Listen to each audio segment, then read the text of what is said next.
Hello everyone, welcome to Positive Approach Academy. My name is Priyanka and chemistry की class है आपकी। Practice series आपको पता है यूट्यूब पे हमारे चैनल पे चली हुई है। तो आज केमिस्ट्री की क्लास है जिसमें हम एमसीक्यूज डिस्कस करते हैं। तो चलिए फर्स्ट क्वेश्चन के साथ स्टार्ट करेंगे आज की क्लास को। तो स्क्रीन पे आपका फर्स्ट क्वेश्चन है, oxidation number of P in PO4 3 negative ion is. तो ऑक्सीडेशन नंबर निकालना आना चाहिए आपको, तभी आप इस टाइप के क्वेश्चन कर पाएंगे। तो जिनको आता है ऑक्सीडेशन नंबर निकालना वो निकाल सकते हैं और जल्दी से आंसर कमेंट कर सकते हैं। तक हम भी सॉल्व करेंगे यहाँ पे। PO4 3 नेगेटिव में आपको फास्फोरस की ऑक्सीडेशन स्टेट निकालनी है। तो ऑक्सीडेशन स्टेट या ऑक्सीडेशन नंबर निकालने से पहले आपको जनरल ऑक्सीडेशन स्टेट जो है पता होनी चाहिए कुछ चुनिंदा एलिमेंट्स की। जैसे कि यहाँ पे ऑक्सीजन है, तो ऑक्सीजन की जो जनरल ऑक्सीडेशन स्टेट रहती है वो रहती है -2। ठीक है, तो बस वही पुट करनी है हमने वैल्यू और आंसर आ जाएगा। P की हम x मान लेंगे प्लस ऑक्सीजन की -2 है, 4 यहाँ पे ऑक्सीजन है तो 4 मल्टीप्लाइड बाय -2 हो जाएगा। और टोटल चार्ज यहाँ पे 3 नेगेटिव है तो उसको इक्वेट कर देंगे हम, इक्वल टू के दूसरी साइड लिख देंगे। बस अब इसको कैलकुलेट करेंगे तो ये आ जाएगा -3, 4 2 जार 8, दूसरी साइड जाके प्लस का 8 बन जाएगा और +5 हमारा करेक्ट आंसर आएगा। ठीक है, तो इस तरीके से आपने ऑक्सीडेशन नंबर निकालना है और एग्जाम में भी प्रीवियस ईयर क्वेश्चन यहाँ से आया हुआ है।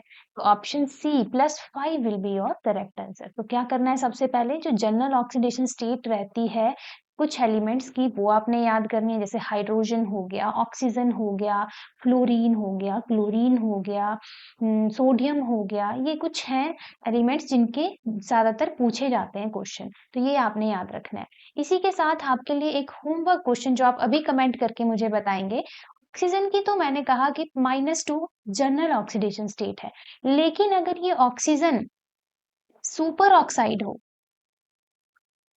सुपर ऑक्साइड हो तो फिर ऑक्सीडेशन स्टेट क्या होगी ऑक्सीजन की? क्योंकि देखो जनरल ऑक्सीडेशन स्टेट -2 होती है, वहीं अगर मैं परऑक्साइड की भी बात करूं तो वहां पे भी ऑक्सीजन की जनरल ऑक्सीडेशन स्टेट जो रहती है वो चेंज हो जाती है। आपके लिए अभी क्वेश्चन है कि परऑक्साइड के केस में और सुपर ऑक्साइड के केस में ऑक्सीजन की ऑक्सीडेशन स्टेट हम क्या लेते हैं। तो जल्दी से आप आंसर कर दीजिए कमेंट बॉक्स में, सुपर ऑक्साइड और परऑक्साइड की। चलिए नेक्स्ट क्वेश्चन पे चलेंगे। अगेन ऑक्सीडेशन स्टेट से ही क्वेश्चन है, oxidation state of chromium in CrCO6 is. तो जल्दी से कमेंट कर दीजिए, थोड़ा सा टाइम मैं आपको दूंगी, जितने भी एस्पेरेंट्स लाइव हैं जल्दी से इसका आंसर कमेंट करिए। क्या आंसर होगा इसका? हमें दिया गया है CrCO6। अब यहाँ पे आपको ये बात ध्यान रखनी है कि जो न्यूट्रल लिगेंड होते हैं उनका जो ऑक्सीडेशन स्टेट रहती है वो रहती है 0।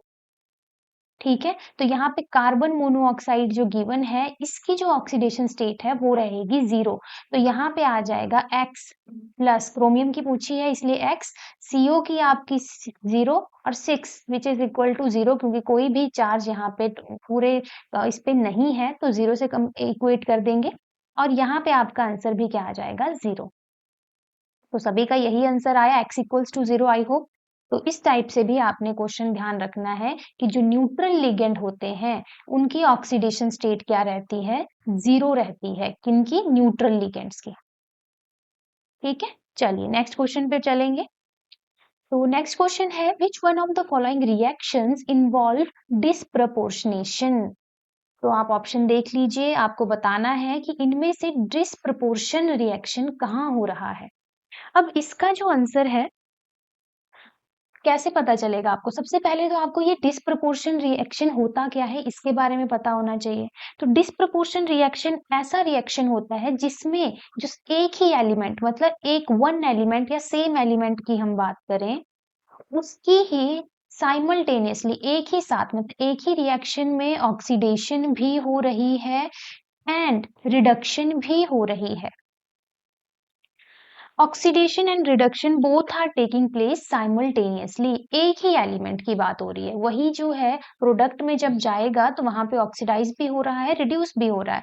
तो चलिए देखते हैं, डायरेक्ट आपको आंसर बताऊंगी और किस तरीके से हमने वो आंसर निकाला ये भी बताऊंगी। तो इसमें जो है जिसमें डिसप्रपोर्शन रिएक्शन हो रहा है वो है आपका option C, 2KOH plus Cl2 which will give you KCl plus KOCl plus H2O। अब किस तरीके से ये आंसर आया है चलिए वो भी देख लेते हैं, ताकि अगर इस टाइप का क्वेश्चन एग्जाम में आता है तो उसको भी आप इजीली सॉल्व कर सकें। 2KOH plus Cl2 which will give you KCl plus KOCl plus H2O। अब आपने ध्यान से देखना है यहाँ पे क्या हो रहा है। अब देखिए क्लोरीन की अगर हम बात करें, Cl2, यहाँ पे क्लोरीन एक जगह KCl बना रहा है, दूसरी जगह यहाँ पे देखो KOCl बन रहा है। अब Cl2 डायटोमिक, इसकी जो ऑक्सीडेशन स्टेट रहती है वो होती है 0। ठीक है, KCl में निकालो कितनी ऑक्सीडेशन स्टेट होगी जल्दी से। KCl और KOCl में ऑक्सीडेशन स्टेट निकालिए, क्लोरीन की निकालनी है आपने, KCl में भी KOCl में भी। और जल्दी से कमेंट कर दीजिए क्या क्या ऑक्सीडेशन स्टेट आ रही हैं KCl और KOCl में, फिर मैं बताती हूँ आपको। और इसी के साथ मैं आपको बता दूं हमारा पेड बैच भी अवेलेबल है टीजीटी नॉन मेडिकल कमीशन के लिए। तो जो भी एस्पायरेंट्स हमारे पेड बैच से प्रिपरेशन करना चाहते हैं तो वो इस दिए गए व्हाट्सएप नंबर पे हमें कमेंट मैसेज जरूर कर सकते हैं और पूरी की पूरी डिटेल वहां से ले सकते हैं और जल्दी से जल्दी एनरोल होकर अपनी टीजीटी कमीशन की तैयारी शुरू कर सकते हैं। बाकी बात रही जो एस्पायरेंट्स खुद से तैयारी कर रहे हैं तो उनके लिए यूट्यूब पे डेली आपको पता है 9 बजे हमारे चैनल पे टीजीटी कमीशन के लिए प्रैक्टिस सीरीज चलाई गई है। तो बने रहें हमारे चैनल के साथ और अपनी तैयारी जो है यहाँ से भी वो कर सकते हैं। इसके अलावा और भी प्लेलिस्ट है टीजीटी कमीशन से रिलेटेड हमारे चैनल पे, तो उनको भी जरूर विजिट करें। तो चलिए, हमने बात की ऑक्सीडेशन स्टेट की। KCl में जो ऑक्सीडेशन स्टेट क्लोरीन की आएगी वो है -1 और KOCl में जो ऑक्सीडेशन स्टेट आएगी वो है +1। क्लोरीन की ऑक्सीडेशन स्टेट की मैं बात कर रही हूँ। ऑक्सीडेशन स्टेट आप निकाल सकते हैं, अभी 2 क्वेश्चन हमने प्रैक्टिस किए तो उसी तरीके से यहाँ भी निकलेगी। अब मेन पॉइंट आता है कि ऑक्सीडेशन और रिडक्शन का पता कैसे चले। तो देखो Cl2 से KCl 0 से -1 मतलब ऑक्सीडेशन नंबर डिक्रीज कर गया है और डिक्रीज इन ऑक्सीडेशन नंबर को बोला जाता है क्या, ये भी आपको पता होना चाहिए। और इंक्रीज इन ऑक्सीडेशन नंबर को क्या बोला जाता है वो भी आपको पता होना चाहिए।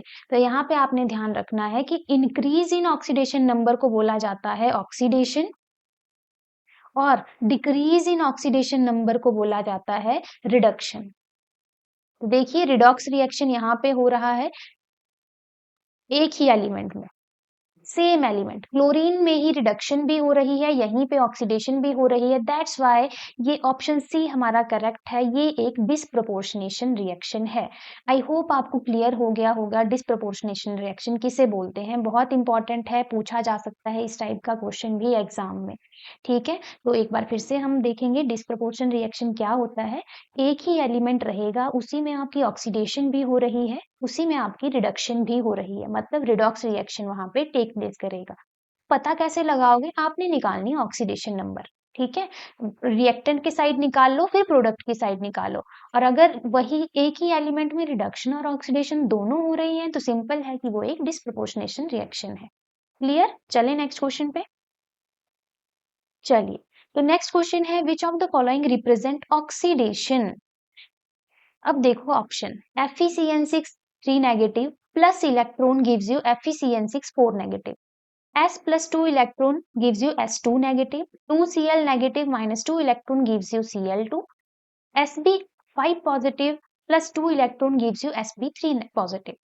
अब देखो ऑक्सीडेशन और रिडक्शन में मेजर डिफरेंस क्या रहता है, पहले हम वो कर लेते हैं। अगर तो बात करें ऑक्सीडेशन की, 2 पॉइंट्स हैं जहां पे आपको याद रखने हैं जिससे आप सारे ऑक्सीडेशन रिडक्शन के क्वेश्चन कर सकते हैं। अगर हम ऑक्सीडेशन की बात करें तो इसमें होता है लॉस ऑफ इलेक्ट्रॉन, ये तो सभी को पता है ना, लॉस ऑफ इलेक्ट्रॉन। और रिडक्शन में होता है आपका गेन ऑफ इलेक्ट्रॉन। तो ये वाला जो कॉन्सेप्ट है इससे आप ये सॉल्व कर सकते हो क्वेश्चन। तो देखो यहाँ पे लॉस ऑफ इलेक्ट्रॉन जहां पे भी होगा वो आपकी करेक्ट ऑप्शन होगी। तो जल्दी से बता दीजिए क्या आंसर होगा इसका। अब तो मैंने आपको हिंट भी दे दी है, तो आप तब तक आंसर कमेंट करिए, मैं दूसरा पॉइंट बताती हूँ। तो लॉस ऑफ इलेक्ट्रॉन ऑक्सीडेशन, यहाँ पे इसी के साथ हम एक और चीज से पता लगा सकते हैं, अगर ऑक्सीडेशन नंबर कर रहा है इंक्रीज, तब भी ऑक्सीडेशन होती है, वहां पर भी क्या होती है, ऑक्सीडेशन होती है। और अगर ऑक्सीडेशन नंबर कर रहा है डिक्रीज, तो वहां पे क्या होगी, रिडक्शन होती है। तो ये दोनों ही पॉइंट आपने याद रखने हैं। ठीक है, तो आई होप आपने आंसर कर दिया होगा अभी तक।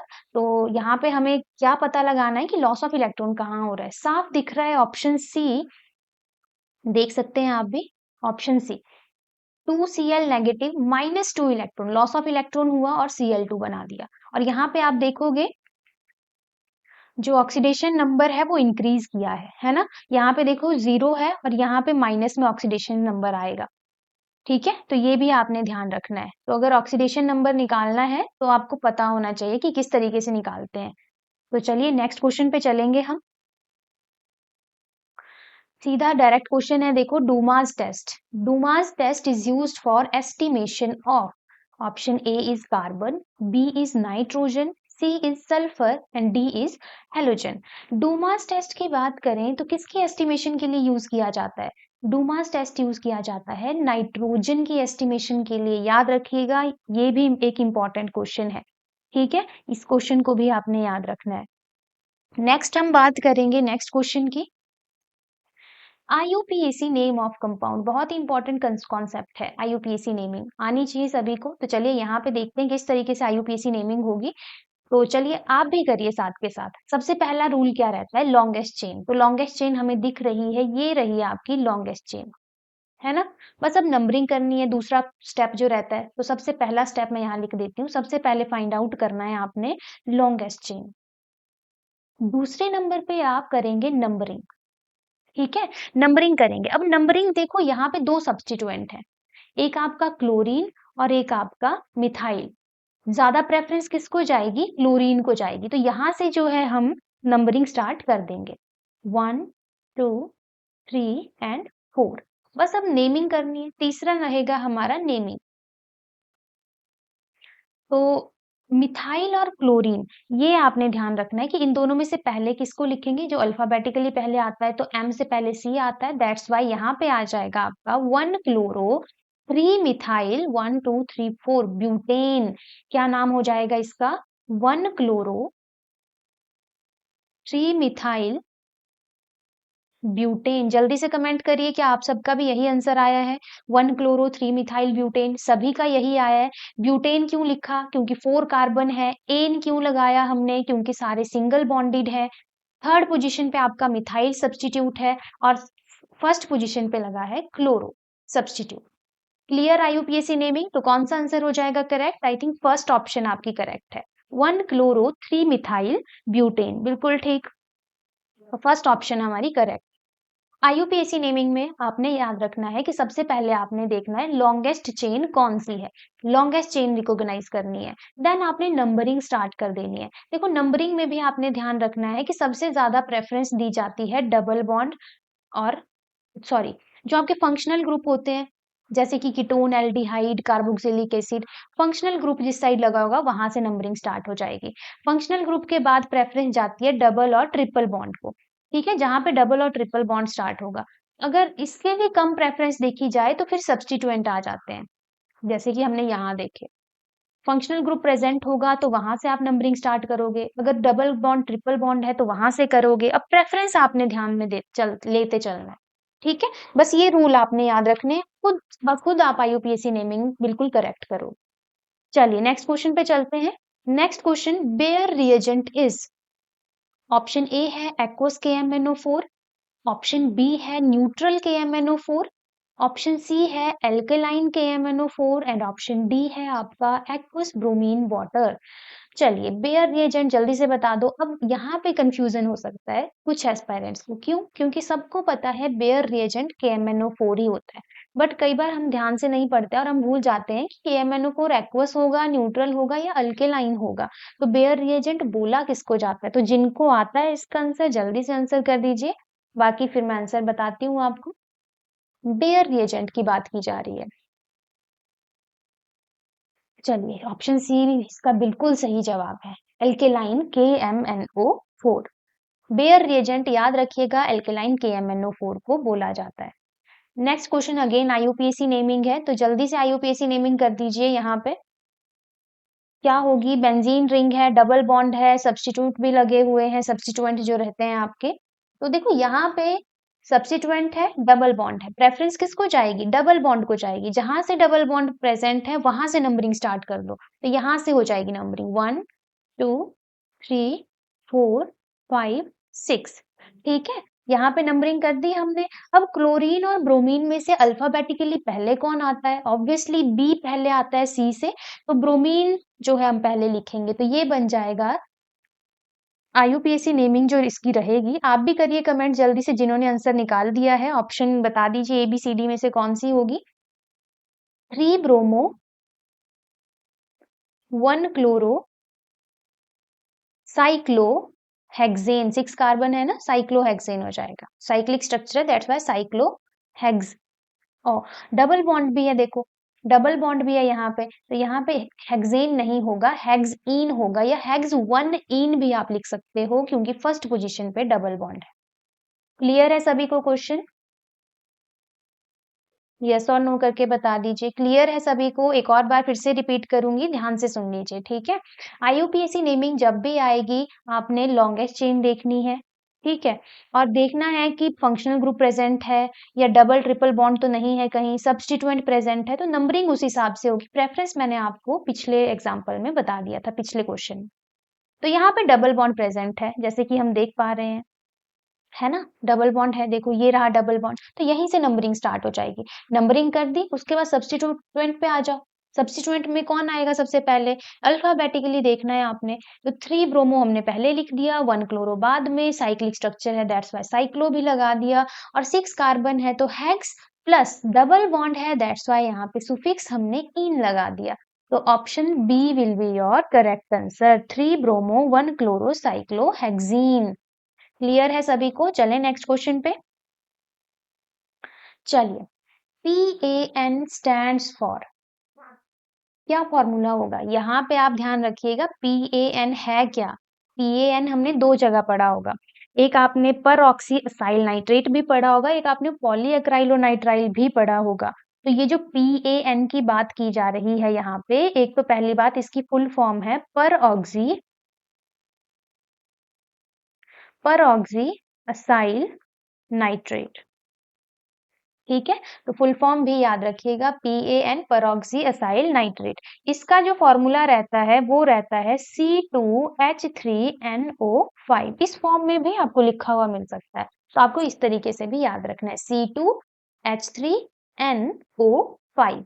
जो इसका करेक्ट आंसर रहेगा ऑप्शन सी। देखो C2H3 है, N1 है, और ऑक्सीजन यहाँ पे 5 है। PAN पर ऑक्सी असाइल नाइट्राइल याद रखिएगा। इसी के साथ एक और क्वेश्चन आपको अभी मैं दे रही हूं, तो जल्दी से कमेंट कर दीजिएगा आंसर इसका।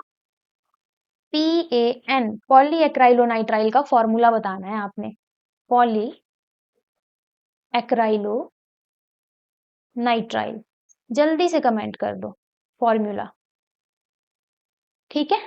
तो एक पैन, दो पैन हमने डिस्कस किए, एक पर ऑक्सी असाइल नाइट्रेट, दूसरा पॉली एक्राइलो नाइट्राइल। चलिए नेक्स्ट क्वेश्चन, जो कि लास्ट क्वेश्चन रहेगा आज की क्लास का, तो ये आपके लिए होमवर्क क्वेश्चन है, काफी इजी क्वेश्चन है, तो जल्दी से आपने आंसर कर देना है कमेंट, क्योंकि सबको पता है अगर होमवर्क क्वेश्चन आपके लिए है तो आपका आंसर इसमें आपका काम क्या होता है, इसमें कमेंट करना आंसर। तो क्वेश्चन पढ़ लेते हैं। Water gas is a mixture of, किस किस का मिक्सचर होती है वाटर गैस?